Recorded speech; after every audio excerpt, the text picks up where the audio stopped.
Hello, America and the world. Welcome to another episode of Life After Lockup. This is a program that is designed to show the public and society a different side of the criminal justice system.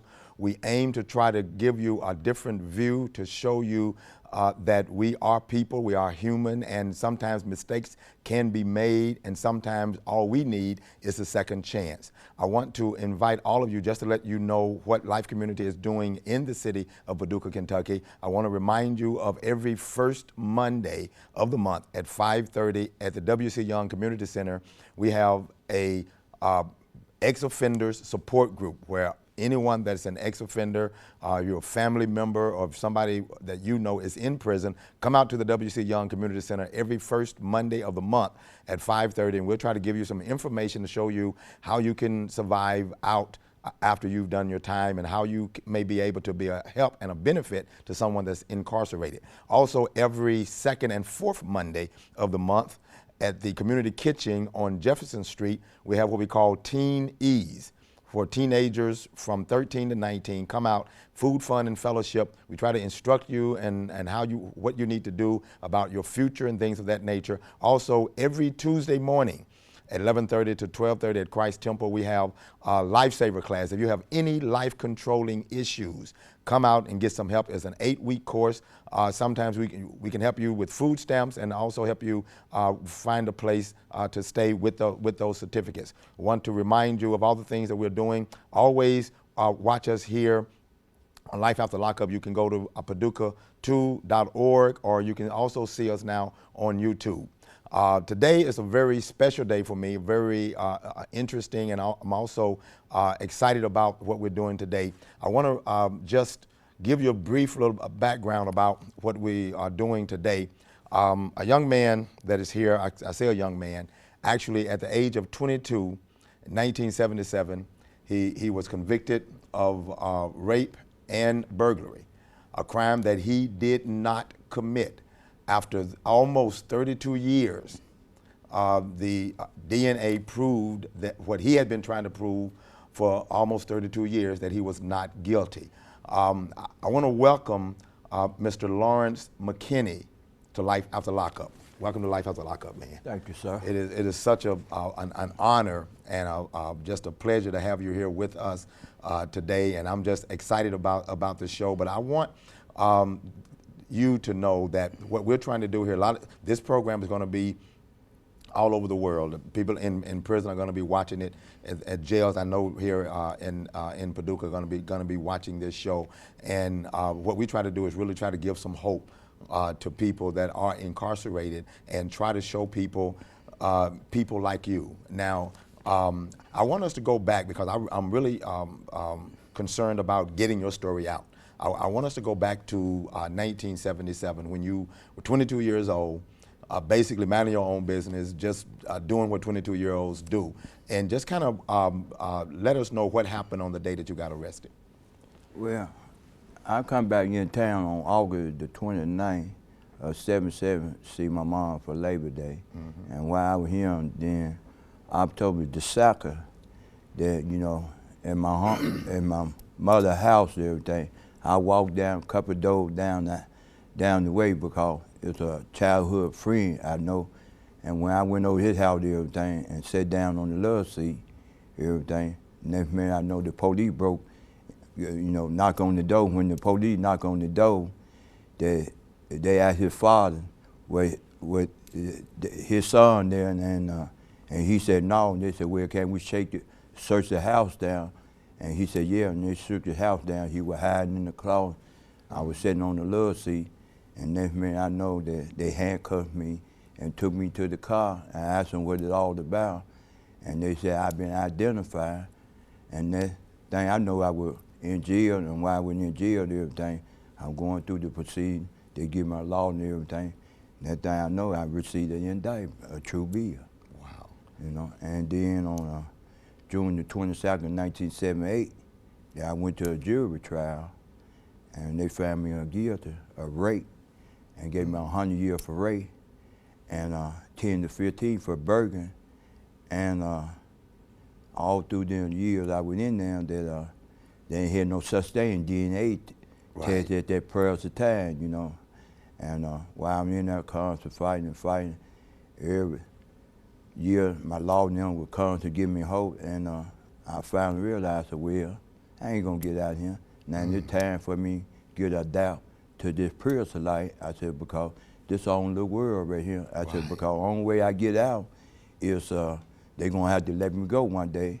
And when I got in there, I see all my 20, all my 30, all my 40, and coming my 50 in there.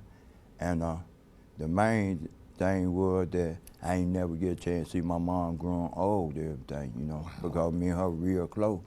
But, you know, it's an awful situation, you know, but, you know, I just look at it like this. That was life for everything. I know that I ain't supposed to be in there, but one thing I do that try to keep myself focused right and, you know, keep myself mind off the street and everything and living in the, you know, segregation problem they had me in, because in so many ways I stayed in trouble all the time because I was acting out, and in a way I was mad everything. I was acting out because the justice system would constantly turn me down and constantly turn me down. And on way in 2001 I got in some trouble, but the trouble I got in on reason why I turned my life because of Jesus, because the trouble I got in, he was the only one who saved me. Right. And that what happened, but it was rough. And let's go. One of the things that really interests me in your whole case, because here you are, innocent, and how were you identified? I mean, how were you in a lineup or anything like that? No, I ain't went in no lineup. Was there a photo lineup or anything like that? Well, only thing that they told me that the woman said it was me, and the person I got locked up said with me and him and everything, and the identification she gave and everything was wrong. She talked about I was 6'2", I had a little afro and everything. I always been 6'4" and everything, and only thing I know that they just sent me an indictment about true bill and everything. And you see, my mom stayed in the same living quarter where she stayed and everything, and it just was a whole lot confused with the person I was arrested with. Her family and his family had a whole lot of confused and everything, because the police went to my house first and everything, and my mom and sister told him, said, he just left 5 minutes ago, you know. And if I just had left 5 minutes ago, how I'm going to participate in an activity like that if I left. And then when the police came, the person how I was arrested with and everything, I'm sitting on the little seat when the police come in, and I know the police at the door. I could have went out the back door because there wasn't no police at the back door. And you know, in the long run, that after the innocence project, you know, got me on that turn and everything, and they went to court and said that if this man was doing it, he had a time to escape everything. Right. So in all actuality, the whole process of you getting arrested, being identified, all of these things were questionable, and you just telling them that you didn't have anything to do with it. Right. None of that mattered. Right. None of that mattered. Even you went all the way to trial. Now a lot of times, you know, people cop out if they're guilty or whatever. Sometimes they do, sometimes they don't. But you go all the way to trial. 100 years for the rape, 10 years for the burglary. Well, on the cop-out situation, you know, they come at me a couple of times, and they want me to turn state on the person I got arrested with, you know. But like I told them, I don't know nothing about the case. Then why should I plead guilty to something don't apply to me? Right. You know, and because they had doubt that he knows something about the case, you know. I probably know something about the case, but I didn't know nothing about the case, you know, because I didn't know what went down, you know, because all the evidence was in on my side that's showing that I ain't know nothing about the case. And then furthermore, read why the case didn't really well investigate like this, because we had public defender. If we had high law and everything, somebody gonna do the job and everything, then it would win a little further and everything. But a public defender, he gonna win. He gonna get paid if you find guilty or not guilty. He still gonna receive his pay regardless of everything. And I just didn't have the right attorney to help me to to fight. To fight the case. Exactly. And so you end up 22 years old, man, going to prison with that kind of time, knowing that you are innocent. And I like what you even said earlier, all that anger. And I can't personally even imagine. I went to prison guilty, and it was hard. It wasn't easy for a guilty person. But somebody that didn't do anything, I mean, I can imagine the anger and the feeling of hostility there. It's like, well, they just don't care since nobody cares. And even what you were saying about, being an emotional young man, being pretty much emotional towards your mom, coming in there like that, you had to quickly change. You had to quickly adapt, basically, to that area that you were in. How was that? How did you manage to do that?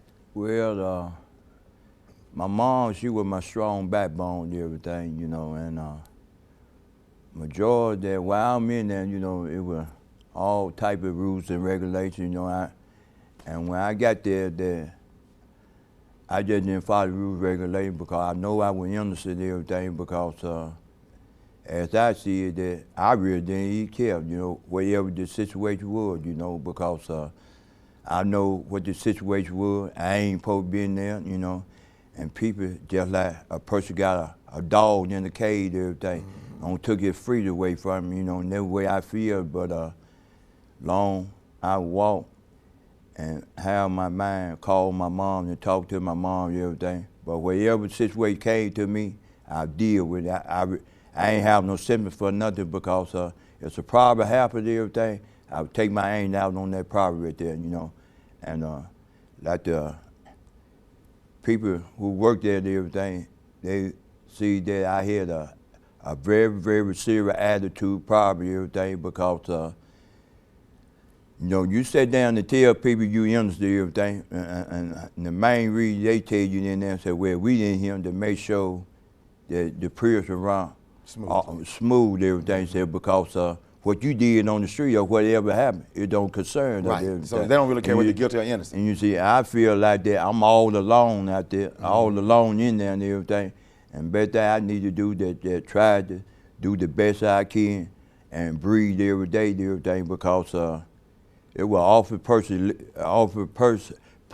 live and be a person in there because when you get in there, you lose your right and everything, and you're going to follow the rules and regulations. You follow the rules and regulations out here in the side and in there. And in there, they're going to force you to follow the rules and regulations, because really, your manhood and disrespect don't took away from you, because you in a situation that you can't stand up what you believe in and you can't say what you believe in because if you do, it's going to be consequent because you supposed to get there and follow along with the program and whatever they said to you, you supposed to accept it and everything. And when you respond back to them and everything, they think that you very disrespect toward them because they think that they more high than you here. But as I see it, that everybody was equal because we breathe the same air and everything, and God create man and and female everything. And but they see that they don't better level you here and everything,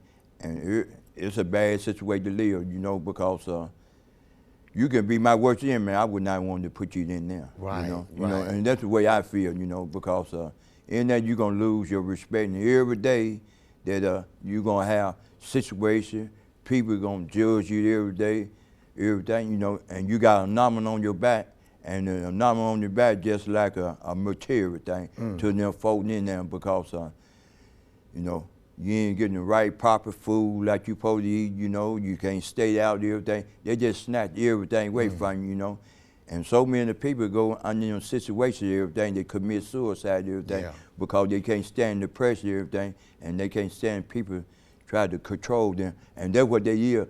They tell people that they try to rehabilitate people. They don't try to rehabilitate people. Only thing they're doing that when they try to train people and everything, and when people get out there on the street and everything, they got all that, all that hating and stuff in them because when they get out here, they know that the world gonna look down on them because they came out there because they automatically focus.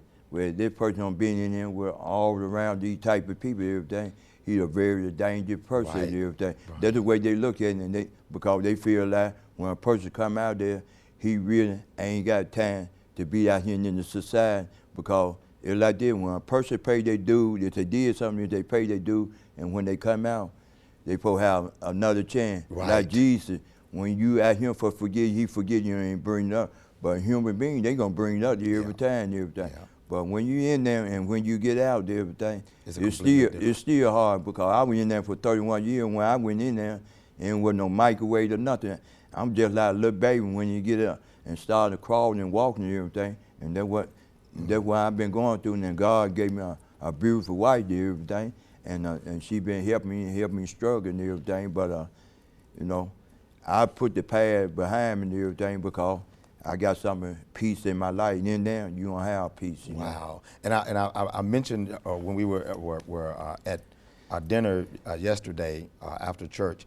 I see some scars, like one on your head and one on your neck here.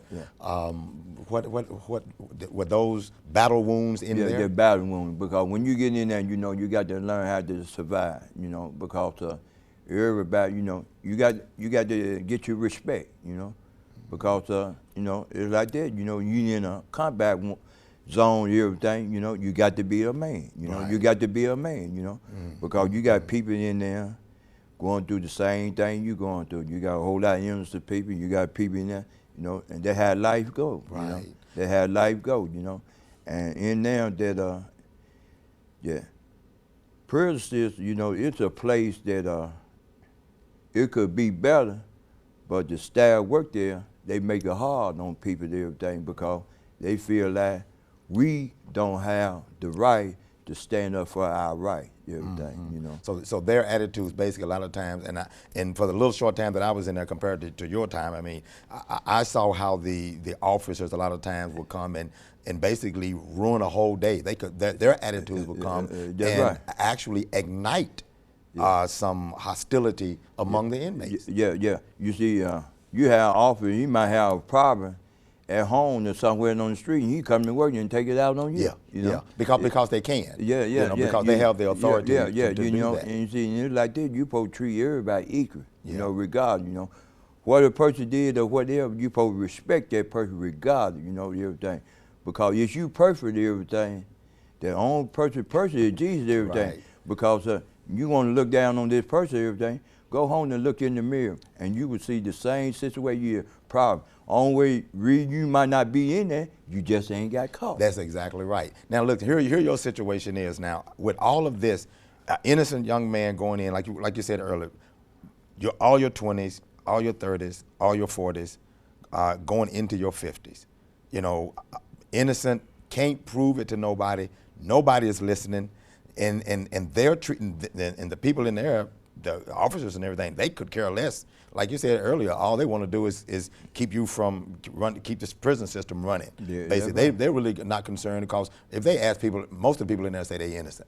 You know, so they don't really care whether you are or not. All they want to do is keep you in there. You know, but here you are, you know, can't get anybody to listen to you.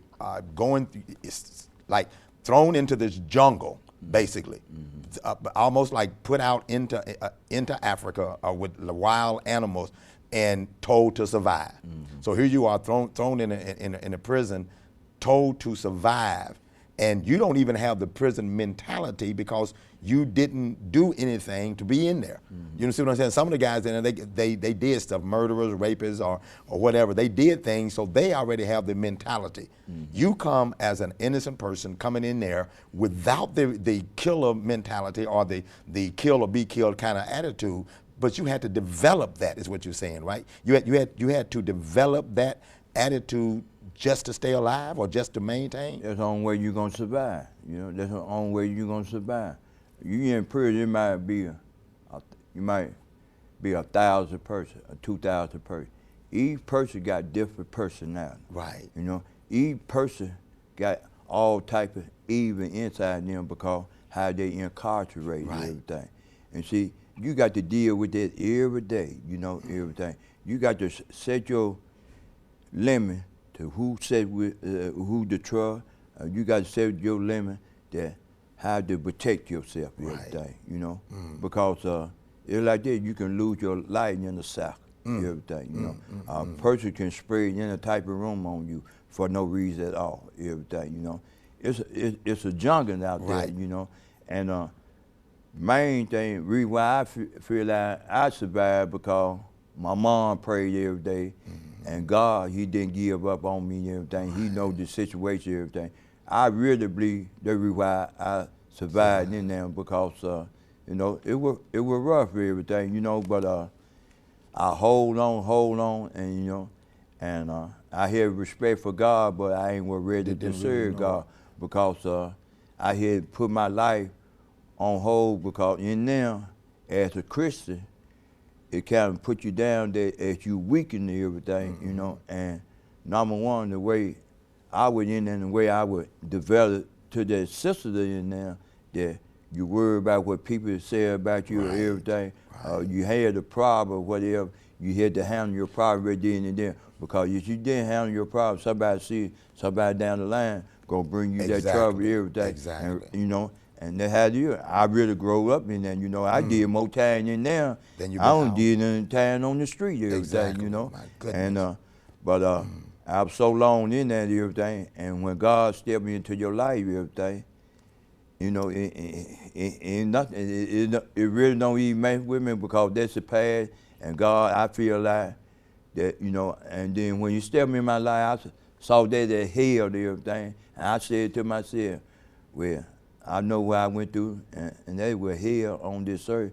Now, it's hell under this earth is bad than that. I really got to get my life together, and that's what I did, you know, because, you know, what you see, because God gives us the conscience to know right from wrong, everything, you know. And see, it's like this, you know, when we got that conscience to know right from wrong and everything, you have to know how to use that right from wrong and Exactly, everything. exactly. And if you don't know how to use that right from wrong and everything, because in there, it made me act violent and attitude because I was in a world where I had to survive. I had to survive. You know, like Jesus said, you're going to be a sheep among wolves. And that's where I feel like I was sheep among wolves because He knows the truth, you know. Because when I wake up that day and everything, He know what I'm going to face that day, you know. But like I said, I ain't ready to serve God at that prayer time. But my mom's prayer, one who helped to coach me on to God, saw it was the right time for me because He always on time. Wow, man. And now you end up losing your mom while you was in there. Yeah, yeah. How long ago was that? Well, that was February 8, 1994, and the bad, you know, the situation on that right there is, they called me, and the chaplain there called me and tell me I need to come up to the chaplain. I go with the chaplain, and while I go up there, I talk to her. I come back, I had an ID card, and the police didn't want to harass me about the ID card and talk negative toward me because, you know, for no reason, because they always were entrapping people and everything, because when police stop you and talk to you and you arguing with them, they can lock you up for creative disturbance. But they know that when something like that happened to me, I would go and talk to somebody a little high ranking and everything, and they know that because I have so many people on my side because I had been in the system a long time, and then I was getting wiser and wiser how to do my time and everything.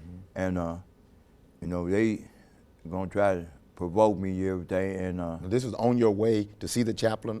coming back. Coming back after he told you about after your he mom? told me my mom died, but the officer did came back down and apologized to me and said, "Man, we didn't know, we sorry everything." But they just said that they don't even know the stage that I'm already in that innocence, and they provoke me. I could snap everything, and somebody could got hurt. But like I said, my mom's prayer, God was there for me and everything, and He gave me the conscience, know right from wrong and everything, because I was getting older and older, and I was getting wiser and wiser and seeing the light better and better, you know. But back in my young days, they would had some serious problems. You know, but you know. But you had gotten a little bit more settled. Now they were able to let you go to. They let me go review the body, you know.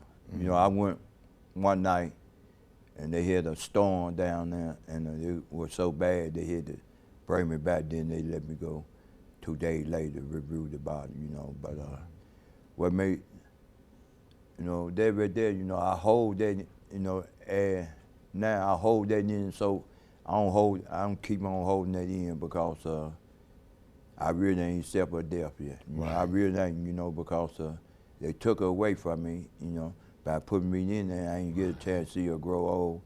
And I feel like that I was a stress on her by me in there, and she was innocent.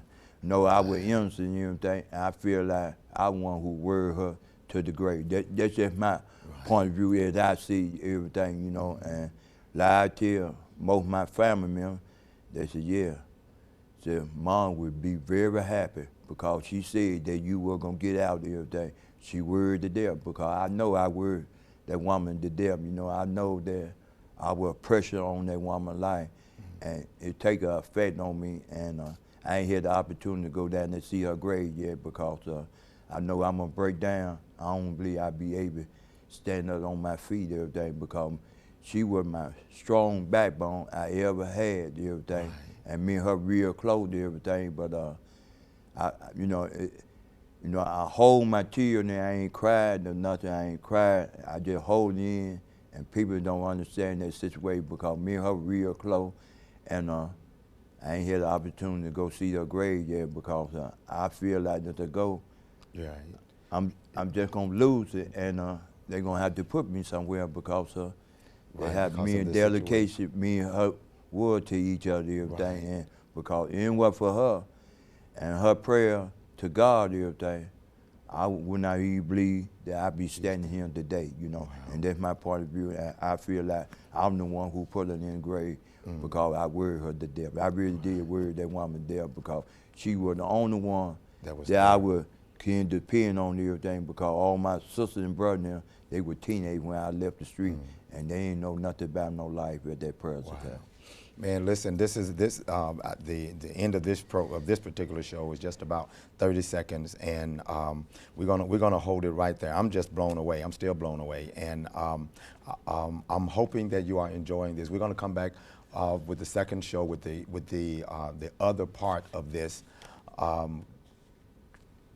story, and I don't even know what to call it. I don't even know really how to describe even how I feel even right now. And I just want to thank you for listening and for looking and for watching Life After Lockup. And you have a marvelous day.